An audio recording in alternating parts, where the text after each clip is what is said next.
comes marching home, sung by Mr. John Farrell.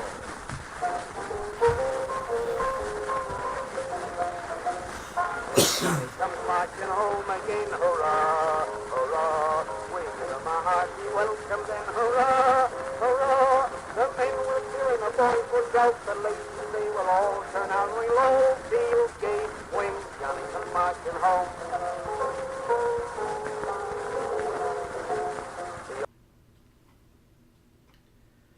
Hey everybody, what's up?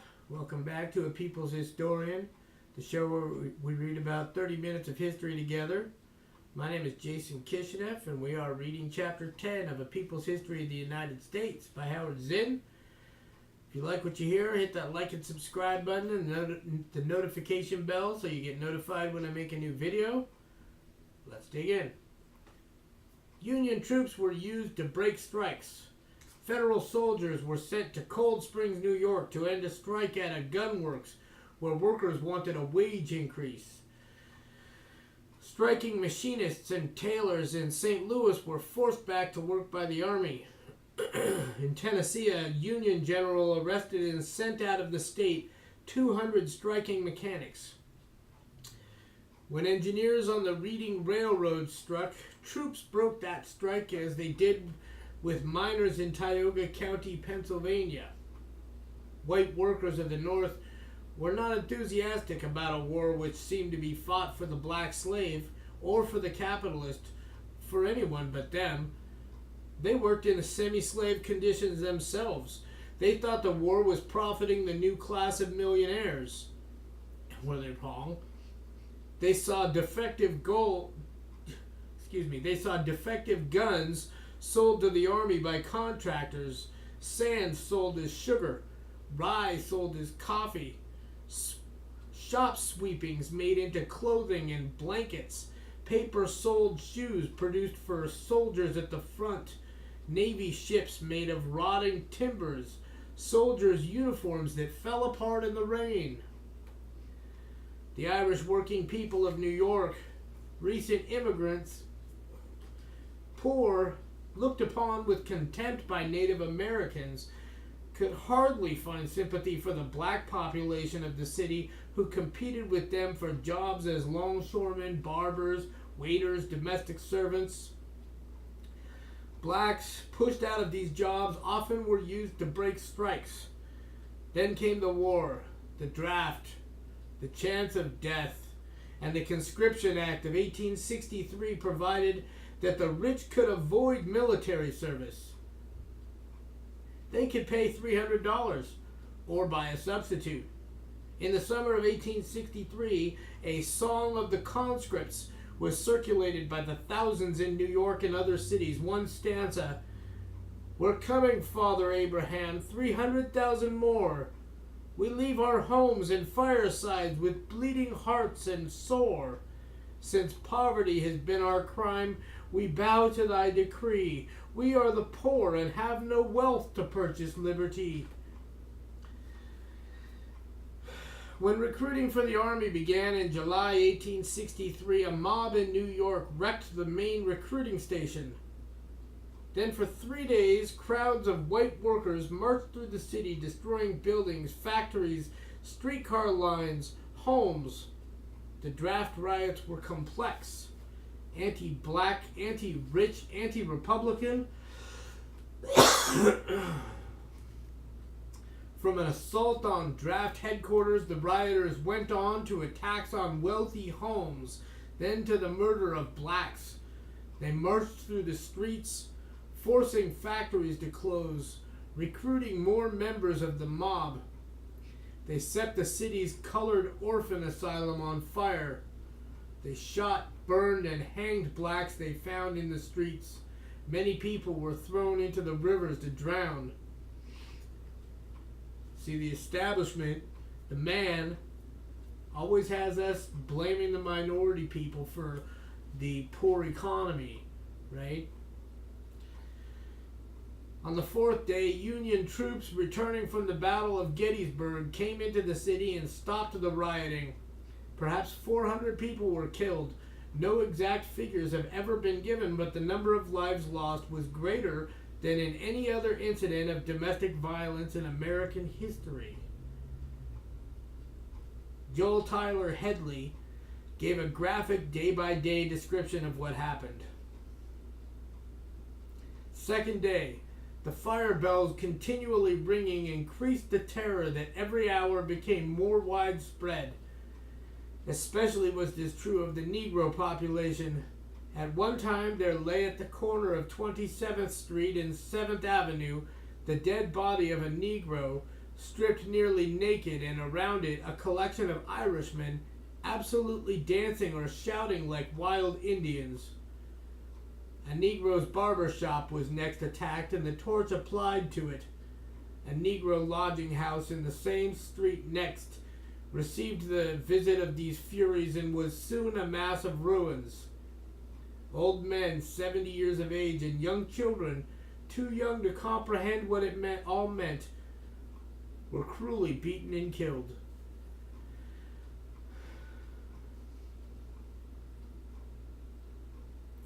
There were anti-draft riots, not so prolonged or bloody, in other northern cities: Newark, Troy, Boston, Toledo, Evansville.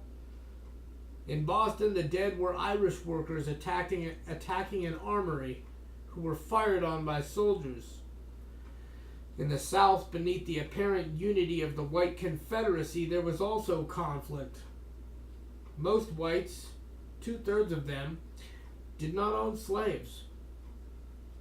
A few thousand families made up the plantation elite. Most whites in the Civil War did not own slaves. The federal census of 1850 showed that 1,000 Southern families at the top of the economy received about $50 million a year income, while all the other families, about 660,000, received about $60 million a year. So that 1,000 families received almost as much money as 660,000 families. Times don't change. Not much. Millions of Southern whites were poor farmers, living in shacks or abandoned courthouses, cultivating land so bad the plantation owners had abandoned it.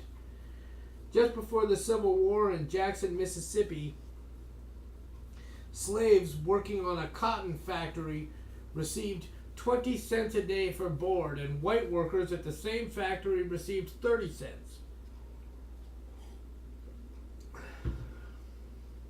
A newspaper in North Carolina in August 1855 spoke of hundreds of thousands of working class families existing upon half starvation from year to year.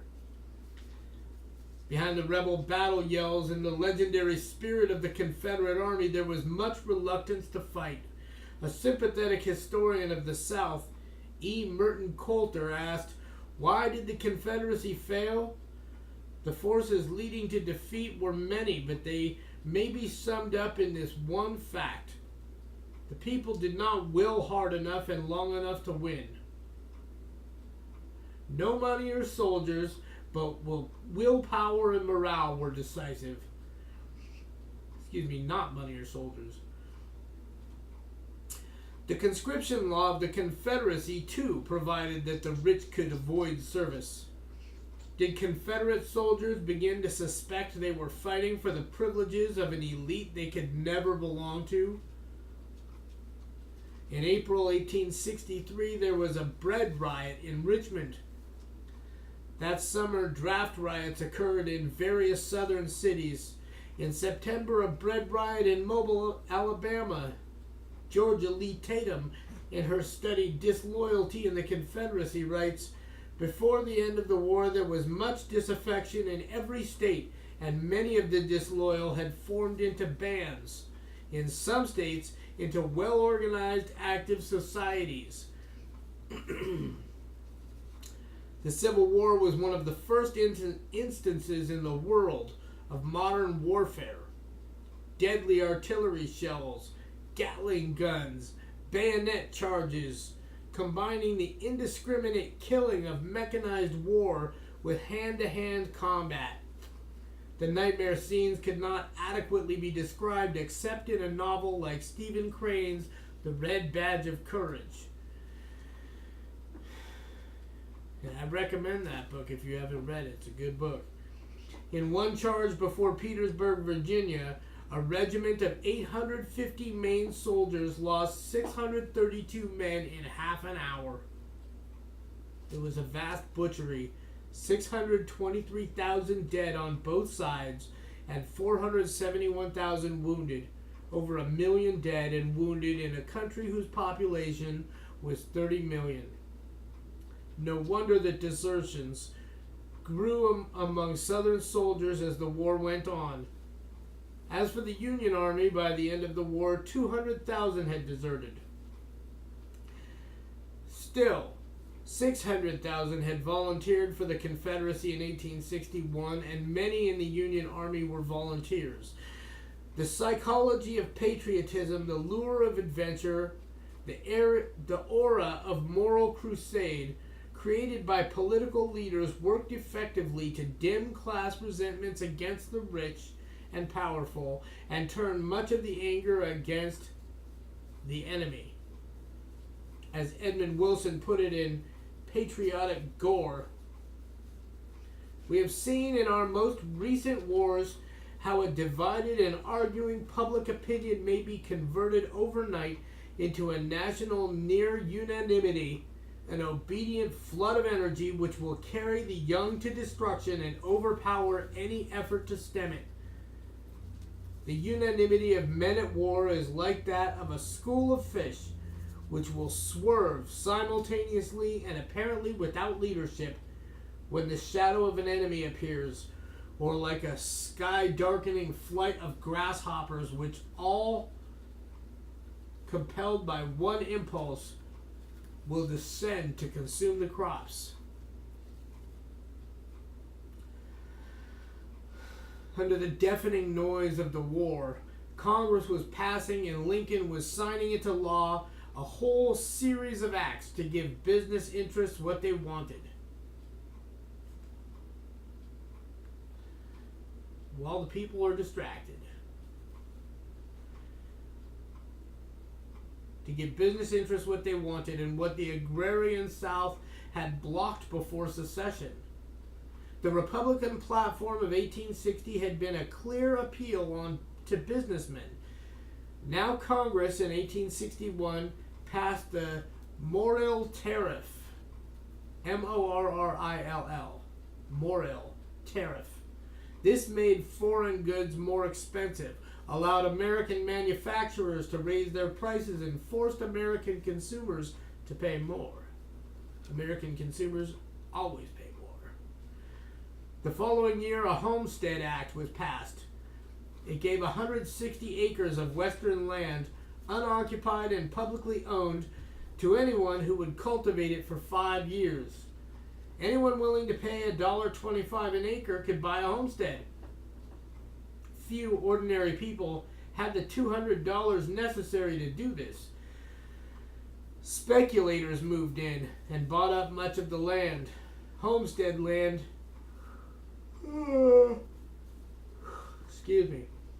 Homestead land added up to 50 million acres, but during the Civil War, over 100 million acres were given by Congress and the President to various railroads, free of charge. Congress also set up a national bank, putting the government into partnership with the banking interests, guaranteeing their profits. With strikes spreading, employers pressed Congress for help. The Contract Labor Law of 1864 made it possible for companies to sign contracts with foreign workers whenever the workers pledged to give 12 months of their wages to pay the cost of emigration. 12 months. This gave the employers during the Civil War not only very cheap labor, but strikebreakers. More importantly, perhaps, than the federal laws passed by Congress for the benefit of the rich were the day-to-day operations of local and state laws for the benefit of landlords and merchants. Gustavus Myers, in his History of the Great American Fortunes, comments on this in discussing the growth of the Astor family's fortune, much of it out of the rents of New York tenements. It is not murder when, compelled by want, people are forced to fester in squalid, germ-filled tenements where the sunlight never enters and where disease finds a prolific breeding place. Excuse me. Untold thousands went to their deaths in these unspeakable places. Yet so far as the law was concerned, the rents collected by the Astors as well as by other landlords were honestly made. The whole institution of law saw nothing out of the way in these conditions, and very significantly so, because, to repeat over and over again, law did not represent the ethics or ideals of advanced humanity. It exactly reflected, as a pool reflects the sky, the demands and self-interest of the growing propertied classes. In the 30 years leading up to the Civil War, the law was increasingly interpreted in the courts to suit the capitalist development of the country. Studying this, Morton Horowitz points out that the English common law was no longer holy when it stood in the way of business growth. Mill owners were given the legal right to destroy other people's property by flood to carry on their business. The law of eminent domain was used to take farmers' land and give it to canal companies or railroad companies as subsidies. Judgments for damages against businessmen were taken out of the hands of juries, which were unpredictable, and given to judges. Private settlement of disputes by arbitration was replaced by court settlements, creating more dependence on lawyers, and the legal profession gained in importance. The ancient data of a fair price for goods gave way in the courts to the idea of caveat emptor, let the buyer beware, thus throwing generations of consumers from that time onto the mercy of businessmen. That contract law was intended to discriminate against working people and for business is shown by Horowitz in the following example of the early 19th century. The court said that if a worker signed a contract to work for a year and left before the year was up, he was not entitled to any wages, even for the time he had worked. But the courts at the same time said that if a building business broke a contract, it was entitled to be paid for whatever had been done up to that point. The pretense of the law was that a worker and a railroad made a contract with equal bargaining power. Thus, a Massachusetts judge decided an injured worker did not deserve compensation because by signing the contract, he was agreeing to take certain risks. The circle was completed. The law had become simply to ratify those forms of inequality that the marker system produced. It was a time when the law did not even pretend to protect working people, as it would in the next century. Health and safety laws were either non-existent or unenforced. In Lawrence, Massachusetts in 1860, on a winter day, the Pemberton Mill collapsed with 900 workers inside, mostly women. 88 died, and although there was evidence that the structure had never been adequate to support the heavy machinery inside, and that this was known to the construction engineer, a jury found no evidence of criminal intent. Horowitz sums up what happened in the courts of law by the time of the Civil War. By the middle of the 19th century, the legal system had been reshaped to the advantage of men in commerce and industry at the expense of farmers. workers, consumers, and other less powerful groups within the society. It actively promoted a legal redistribution of wealth against the weakest groups in the society. In pre-modern times, the maldistribution of wealth was accompanied by simple force.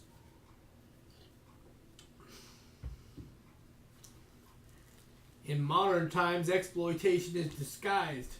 It is accompanied by law, which has the look of neutrality and fairness. By the time of the Civil War, modernization was well underway in the United States. With the war over, the urgency of national unity slackened, and ordinary people could turn more to their daily lives, their problems of survival. The disbanded armies now were in the streets looking for work. In June 1865, Fincher's Trades Review reported, "As was to be expected, the returned soldiers are flooding the streets already, unable to find employment." The cities to which the soldiers returned were death traps of typhus, tuberculosis, hunger, and fire. In New York, 100,000 people lived in the cellars of the slums. 12,000 women worked in houses of prostitution to keep from starving.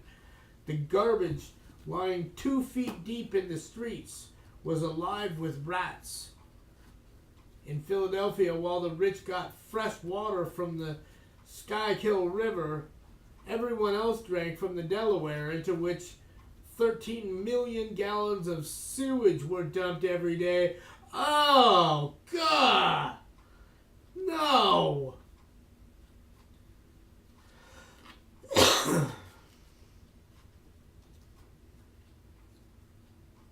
In the Great Chicago Fire in 1871, the tenements fell so fast, one after another, that people said it sounded like an earthquake. A movement for the 8-hour day began among working people after the war, helped by the formation of the First National Federation of Unions. The National Labor Union, a 3-month strike of 100,000 workers in New York, won the 8-hour day, and a victory celebration in June 1872. 150,000 workers paraded through the city. The New York Times wondered what proportion of the strikers were thoroughly American. I don't know what the heck that's supposed to mean. I mean, I guess I do. Women brought into industry during the war organized unions. Cigar makers, tailoresses, umbrella sewers, cap makers, printers, laundresses, shoe workers. They formed the Daughters of St. Crispin and succeeded in getting the Cigar Makers Union and the National Typographical Union to admit women for the first time.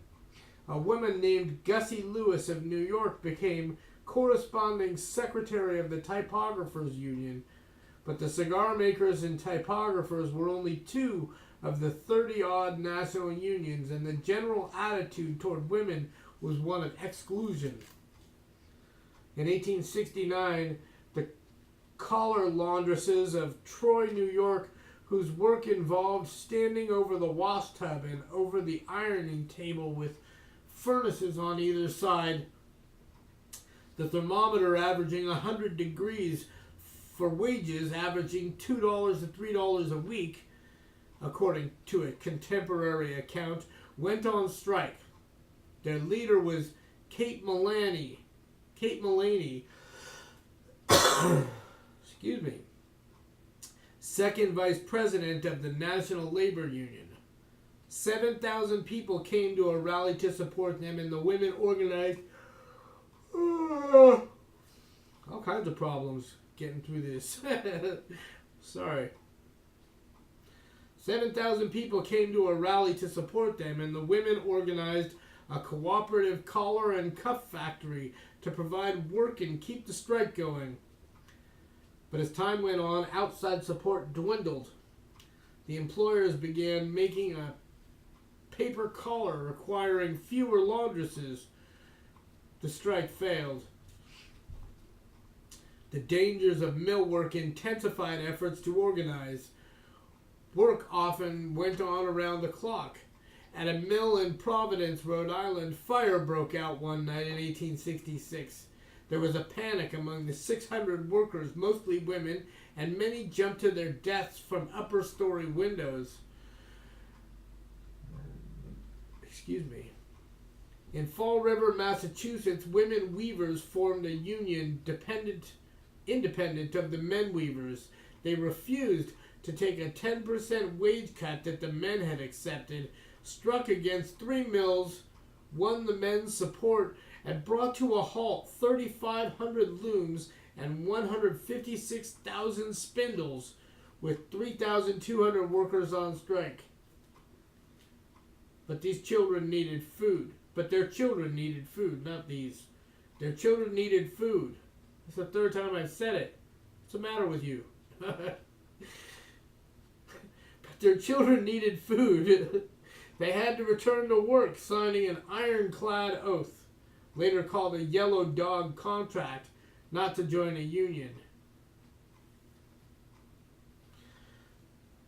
Black workers at this time found the National Labor Union reluctant to organize them, so they formed their own unions and carried on their own strikes, like the levee workers in Mobile, Alabama in 1867, Negro longshoremen in Charleston, dock workers in Savannah. This probably stimulated the National Labor Union at its 1869 convention to resolve to organize women and Negroes, declaring that it recognized neither color nor sex on the question of the rights of labor. A journalist wrote about the remarkable signs of racial unity at this convention. When a native Mississippian and an ex-Confederate officer, in addressing a convention, refers to a colored delegate who has preceded him as the gentleman from Georgia. When an ardent and Democratic partisan from New York at that declares with a rich Irish brogue that he asks for himself no privilege as a mechanic or as a citizen, that he is not willing to concede to every other man, white or black, then one may indeed be warranted in asserting that time works curious changes. Thanks for joining me, everybody. I hope you'll join me in the next episode. Maybe we'll finish the chapter, maybe not. Go ahead and hit that like and subscribe button if you enjoyed what you heard. Hit the notification bell and you'll be notified when I make a new video. Remember, YouTube does unsubscribe people from time to time. And see you next time.